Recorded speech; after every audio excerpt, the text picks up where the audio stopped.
start, there are no disclosures from me or the rest of the MedEcho team, either in the present or in the past when it comes to this. So kind of going forward. So today, I think the topic for today is sort of creating a diversion management plan within an OBOT practice. OBOT here, of course, being one of the acronyms for office-based opioid treatment. In other words, treatment using buprenorphine and its many forms. So treatment of opioid use disorders. Again, no disclosures to report. So what are we going to try to do? I think before we even go into the plan, my hope is to provide a background in terms of understanding the reasons for the use of diverted buprenorphine. So kind of provide that background as to what's the extent of that buprenorphine diversion, why do people do it, to hopefully get a better sense of that, and understand components of preventing diversion. So what are the components that, that would be important to put into practice, and then creating a practical plan for monitoring for and responding to possible diversion. And I think as we end it, not in the slides here, but really in light of the COVID epidemic, a lot of things have shifted. And really it is important to emphasize that we want to make sure that we're providing this life-sustaining treatment to our patients. So I just I'll spend maybe a minute or two really talking about this within the context of COVID, right? So we'll begin with just a little bit of a background. So first point is that, treatment has in fact improved. We often talk about, and of course, treatment access is still a major barrier and a major issue. The treatment has overall gone up, especially after the CARA Act was passed, right? That's gone up even more. So even between 2009 and 2015, the number of individuals in the US who received buprenorphine as part of their SUD treatment went up nearly 400%. Sounds great, but again, I will point out that still a majority of counties, especially a majority of the rural counties in the US, do not have a single provider who prescribes buprenorphine. So don't let this be an overly rosy, sort of a stat. Access to treatment remains a major problem. And at the same time, as buprenorphine prescribing has gone up, there's growing evidence that diversion and the use of non-prescribed buprenorphine is also increasing. A couple of studies just from a year or two ago showing in the Cicero study that 58% of people with opioid use disorder reported using diverted buprenorphine in a 2-month period. And the Carroll study coming out in the same year reported that 38% with OUD reported using diverted buprenorphine in the prior 2-month period. So, really we're looking at 38 to 58% of people saying that in the prior 2 months, they had used buprenorphine obtained from the street. So it's relatively common. So why do people do it, right? And that's where I think really interesting stuff starts to come out in literature. I think at the heart of it is the idea, something public health experts have been talking about for a long time, that people use diverted buprenorphine because there is insufficient access to appropriate treatment. People get it off the street because they're not able to access it from more legitimate sources from their providers. And that's been shown and suggested in a number of studies going back almost a decade. It's commonly linked to self-treatment related objectives. And we know that from literature, ranging from recovery related goals to temporary substitution for preferred illicit opioids. And people are generally not using diverted buprenorphine to achieve euphoria or intoxication, right? So in a few studies, the data seems to be fairly consistent that only about 15% of individuals, 10 to 15% report that they're taking diverted Suboxone, diverted buprenorphine to feel euphoria or intoxication. A vast majority are using it to self-treat withdrawals. And interestingly, there are at least a couple of studies that say that if someone has used buprenorphine before off the street, they're likely to stay in treatment longer once they do get in treatment, right? So it seems like prior use of diverted buprenorphine may actually be improving outcomes of treatment once these individuals are able to enter treatment. And it may be because they've had a prior positive experience, so they're more likely to stick with it, right? So that may be what's happening, although that's less clear. Just a few slides. This is from the Carroll study from a couple of years ago. Where do people get diverted buprenorphine? So again, a vast majority of individuals get their buprenorphine when they're obtaining it sort of diverted from either family members or friends or acquaintances. The people who are getting it from a stranger, kind of that stranger in the back alley, is just under 20%. So most of it is, coming from, and under 17% are getting from a dealer. But so about 2/3 of people are getting it from friends and family, right? So why do they use it? Again, from the same study, their motivation. So here you can see that about 40% say, well, I didn't have other opioids available. I was feeling really horrible withdrawals and I needed something to feel better. Another about 40% said, I'm doing it to treat my opioid use disorder. When I'm taking buprenorphine, I'm able to live a normal life. I'm not needing to use illicit opioids. I'm able to, sort of move forward in my recovery, right? And again, the people who said they were using it to get high was about 12%, right? And moving forward, so why, right? So then the question is, so why take diverted buprenorphine and why not take buprenorphine from a provider? And perhaps it's no surprise, but again, it's the barriers to care that emerge to the forefront when people ask this. Cost of provider, lack of insurance coverage. I think in New Mexico, we're lucky where Medicaid does cover treatments for opioid use disorders, but in many other states, that's not the case, or there's inadequate coverage. Or even in New Mexico, right, if you have private insurance, then you may not be getting coverage and thereby making treatment very expensive. Couldn't find a provider, or I found a provider, but there was this huge wait list. I was told to come back in 6 months, right? So again, these were the reasons people said they were often turning to diverted buprenorphine. And I think that was also bore out, and this is from a different study. How did they use the diverted buprenorphine? And here you can see that 90% said, right, that they used it dissolved under the tongue, which is exactly how it's prescribed. If you look at injected, right, which is would be a way to kind of get high, just about a quarter said they'd ever injected it, diverted buprenorphine. So not a whole lot. And it makes some sense, right? I think it's economics of substance use. If I want to get intoxicated, if I want to feel that reinforcement, I am going to use a substance that costs less and is more likely to get me high. And that is not buprenorphine, right? Unfortunately, right now, it's cheaper, right, in many instances to find heroin off the street, which is likely to lead to a lot more intoxication than buprenorphine is. So I think part of it is kind of economics. When people are turning to diverted buprenorphine, they're doing it more to treat their symptoms and or their opioid use disorder. That's kind of the first take-home point I want to make, right? Why is it happening? And I think in a way, it's an indictment of our system and our lack of access that's available. These are, let's see, moving forward, 81% said that they would actually prefer to use prescribed buprenorphine. Right? Vast majority said that's what they would prefer. It would make my life a lot easier. Here. Okay, coming back. Let me see. Okay, great. So I thought it was just as important to list some of the qualitative responses that when people queried these people who had used diverted buprenorphine, because I think sometimes there is a lot of depth and a lot of, I don't know, I think these are important to really get the perspective of the people who have tried this. And these are just some of them that to me were poignant. It's difficult to find a doc that's taking patients or have to wait a year for a new patient appointment. A script would make the process of obtaining the drug safer and easier. There would be no illegal street deals to get the drugs, and insurance would help me obtain it for cheaper. If it wasn't so hard to get legally, there would most likely be more people taking it and getting cleaned up than people taking drugs, right? So again, I want to present that overall idea that yes, buprenorphine diversion is common, and at the same time, it appears that one sure way to reduce it would be to improve access to treatment in a way that is patient-centered. So let's start with that. So now I want to switch gears towards creating a diversion management plan, because if you're prescribing buprenorphine and if there is an audit, they're going to want to see what is your diversion management plan, right? And I've broken it up into kind of prevention as well as kind of monitoring and responding to any possible kind of red flags, right? So starting with prevention.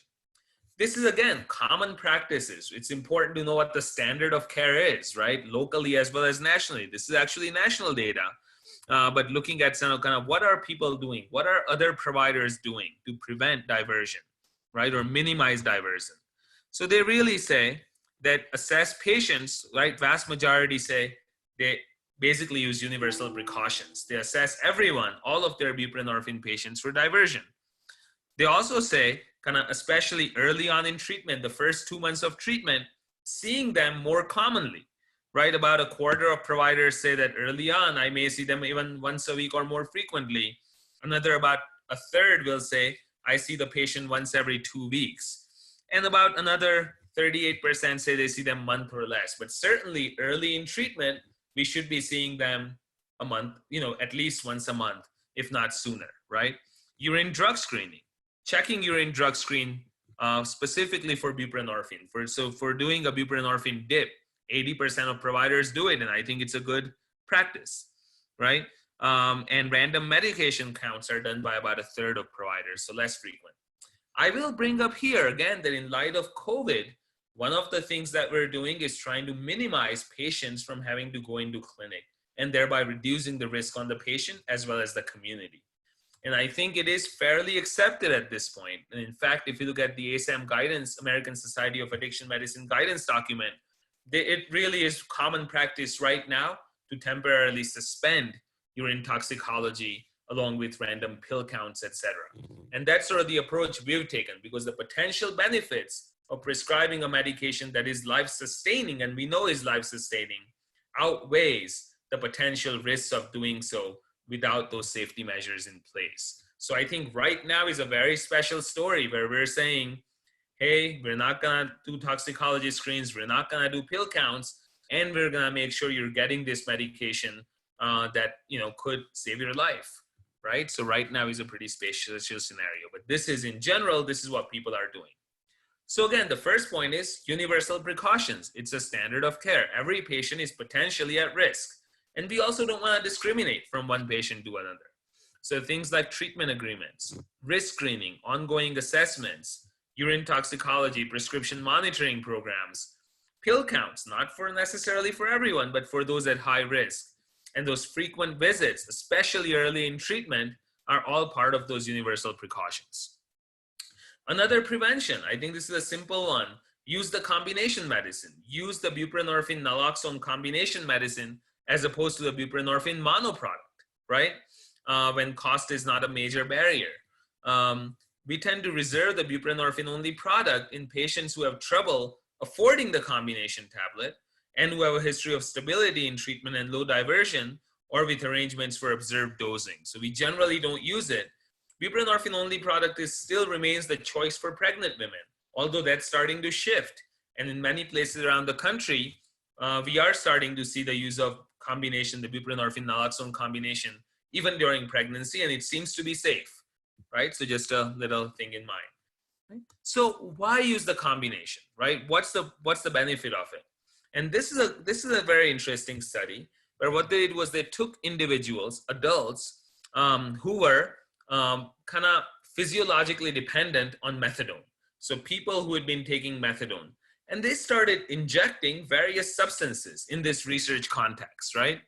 And they looked at how much withdrawals did the person feel? How sick did the person feel when these various substances were injected when they still had methadone in their system? So all the way to the left is the placebo, right? So when they give them placebo, they didn't really feel much because it's placebo. They still felt a little bit bad. And I think that is the placebo effect, right? They expected to feel bad, thereby they felt bad. The blue line is actually the buprenorphine only, the buprenorphine alone. So when buprenorphine was injected, similarly, the patients didn't really feel much withdrawals. They felt okay. The purple bar is Narcan, naloxone. So when they were given naloxone, they understandably felt really bad, right? They felt withdrawals. That's what naloxone does. It's an antidote. It's an antagonist. And the green bar is the combination, the buprenorphine naloxone combination.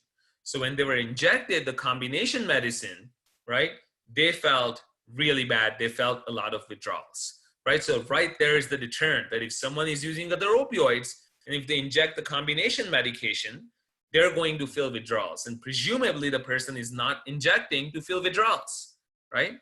The second reason is the onset of action. So when you compare how quickly these medications cross the blood-brain barrier and kind of give you that sense of reinforcement. The blue bar is the buprenorphine mono product, what's commonly known as Subutex, right? Brand name wise. And again, I have no financial disclosures, only using it because you might hear those terms from your patients. And the yellow line is the combination medicine. And you can see that the buprenorphine mono product peaks a lot sooner, right? And generally, things that peak sooner, that have that quicker onset of effects, tend to be more reinforcing and therefore more prone to diversion use for euphoria. So that's the other reason. And ultimately, if you look at it, and I don't think I've specifically put a slide in stating it, but what we know is that the mono product, the buprenorphine mono product, is about 6 times more likely to be diverted compared to the buprenorphine naloxone combination medication. So, so I think we know that as well, right? The next is treatment agreement. Kind of having that idea, making it a part of the informed consent is important. There are several public domain treatment agreements available that you all can use.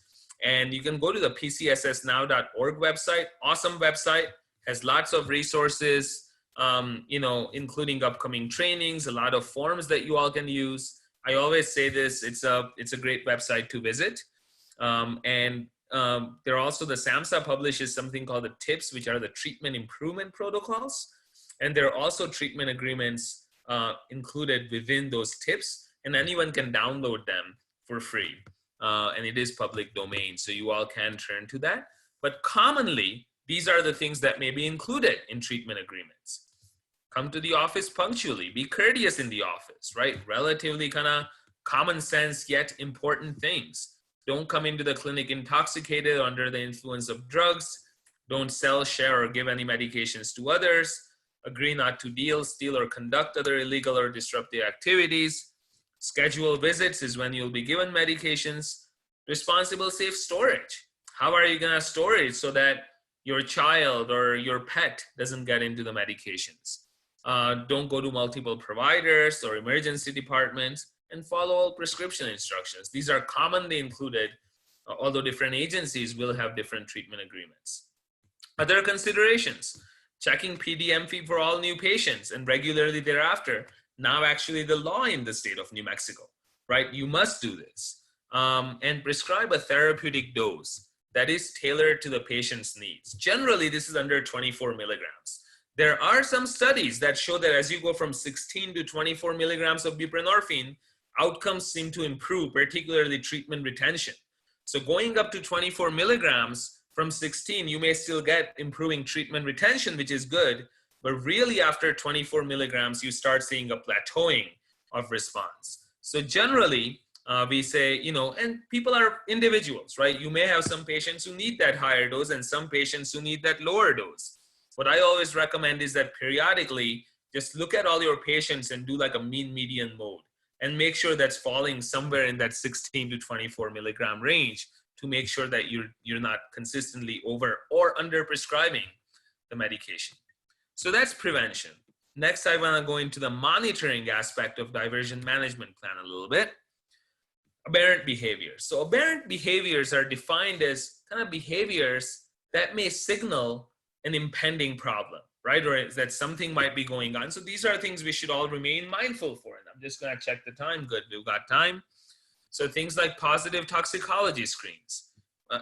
We look at the pattern. I think that's the take-home point for me. One thing, one time is less concerning than if you're seeing this pattern emerge. And they can include things like multiple requests for early refills, sudden requests for dose increases in a patient who had previously been stable, right? For someone saying that I'm allergic to naloxone, and so when I take the combination, the Suboxone, I get allergies, right? That's pretty unlikely. Lost prescriptions, multiple prescribers, prescription forgery, ongoing close ties. Those social networks matter. So if a person is consistently around others who are selling opioids not in treatments, the person may be at a higher risk for diversion. Urine drug screens. Just like if we were treating someone with diabetes, we would be checking their hemoglobin A1C, we would be checking their fasting blood glucose. If we're treating someone with opioid use disorder, we should be monitoring their urine drug screens, right? The spirit of urine drug screens, I think, is very important. The spirit is not to catch the patient, right? We're not the sheriffs. but the spirit is to really see what's going on so we can come up with the safest and most effective way to help this person with whom we're working. So how do you do it? I think I've included this common clinical approach, right? So I think every time you see the person for a prescription, testing for a panel of commonly used substances using a screening test, which is quick, gives you results right away. And you can even screen for buprenorphine. And I think that's important. Again, as I showed earlier, most providers are doing it.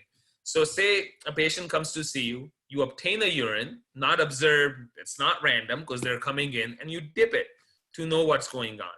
And then you can use that as a jumping off point into your discussion with the patient. Hey, this is what your urine shows. Let's talk about it. What could be going on? And tie in the prescription frequency of visits and urine drug screens to how the patient is doing. Confirmatory tests are more accurate, but they're also more expensive, right? And more time consuming. They're not going to give you timely results. So we don't recommend doing them every single time. And I think this has come up in some of our case presentations in our MAT Echo as well, where patients simply cannot afford some of these tests. So we don't do them all the time, but we recommend doing the confirmatory tests for positive results or unexpected results where accuracy is important for treatment planning and where just talking to the patient doesn't resolve that incongruence, right? Because sometimes this happens to us all the time where maybe their urine is positive and for methamphetamine, and we talk to the patient and the patient readily admits that, yes, doc, I did use methamphetamine. In that case, sending it out for confirmatory testing isn't likely to add a whole lot other than costs, right? On the other hand, if the patient says, well, I haven't used any meth, but I did take, something for a decongestant last week, and that's why it's coming up positive. In that case, sending it out for confirmatory may add something that's going to be important to your treatment plan, right? So I think using it in a targeted manner is important. It doesn't have to be done at every visit. And let's see, some strategies. Let's see, for UDS monitoring. So when you do kind of the random observe, which again can be done periodically, some of the, I've just included for reference here, some common things that you may want to think about as a clinic. So when do you check for buprenorphine metabolite? That's the other question. So buprenorphine is broken down through your liver into a number of metabolites, including, most importantly, norbuprenorphine, which is a slightly less active metabolite, and it is excreted in your urine. So I think it can be useful to monitor adherence and detect possible diversion, right? But again, doesn't have to be done every time because it's expensive and time consuming. So we tend to do it about every 3 or 4 months. All of our patients know as part of their treatment agreement that they'll get a call from the clinic about every 3 or 4 months. And when they get a call, they'll have 48 hours to come into the clinic with their remaining medications. That's also the random check. So they come into the clinic, they sit down with an MA who counts the strips, looks at the serial numbers to make sure everything is appropriate, and that's when they provide an observed urine. And that observed urine is sent out for the buprenorphine metabolite. And if we find that, the urine shows buprenorphine with little or no metabolite, i.e. a ratio of less than 0.02, it strongly suggests that buprenorphine was added to the urine. In fact, it's pretty rare at our clinic, but it does occasionally happen. In fact, it happened within the last week. So now we're having the patient, we're going to speak to the patient at the next visit and think about giving her a shorter duration of the prescription. Random pill counts, as I mentioned, I think doesn't have to be done all the time, but doing it periodically, maybe even 2-3 times a year, can really strengthen that diversion management plan. So finally, I want to go into responding a little bit. So if you do notice, if concerns are there for diversion, how do you respond? I'll tell you how you don't respond. You don't respond by quote unquote firing the patient or saying that, we are no longer able to treat you. That really should be the last resort, because when a patient is asked to leave the treatment, when a life-sustaining medication is stopped, there is a lot of potential for harm. That harm can include ongoing substance use, hepatitis C, HIV, as well as overdoses. So that really ought to be reserved as a last resort. And that's something I actually feel quite strongly about and can say with quite a bit of confidence. So how do you respond? It's all about benefits and risks, like everything else we do in medicine, right? There are no absolute rules. Sounds like a cop-out, but it's true. It's an ongoing analysis of risk-benefit balance in each individual case. Involve the patient in the process of shared decision-making, as well as mutual rights and responsibilities, and document, right, your reasoning. And really, again, the reasoning is going to go back to risk versus benefits. And when in doubt, obtain consultation. And remember, you guys can use this Met Echo to obtain that consultation, and you can actually document that, right? I think Echo is a well-recognized entity right now around New Mexico and actually nationally and internationally, where you really can document that a consultation was obtained with Echo, and these were some of their recommendations. So please use us for that. Our goal is not to say if the patient is good or bad, does the patient deserve meds? Those aren't punished or rewarded. That's not what we do as providers. I think what we do is, do the benefits of this treatment outweigh any side effects and risks of harm to the patient or to the society? That's really what we want to be getting at. And talk about it within that practitioner-patient relationship. Try to understand the patient's reasons for the behavior. Be open, non-judgmental, even if your initial kind of response is, I don't believe the patient, right? Keep an open mind and try to see the best you can from the patient's perspective to come up with a mutual plan. And I've included some common responses, kind of do mild to moderate aberrant behaviors. Most importantly, increasing the frequency of visits, even if it's just a brief check-in with the nursing staff. Obtaining collateral information, family involvement, increasing how frequently you monitor toxicology. Again, I think the big thing we do is seeing them more often, providing smaller quantities of medication. Of course, now we also have these long-acting forms of buprenorphine, which are great for diversion management, right? Including the once-a-month subcutaneous injection, also known as Sublocade, or the NTXXR, standing for extended-release naltrexone, can also be considered. And if continued aberrant behavior, so you try these things and yet they continue, consider a higher level of care, including residential treatment or an opioid treatment program, and document all of this. And cessation of treatment, remember, should be last resort only. And I will stop here. It's exactly 12:30. So I will end here. And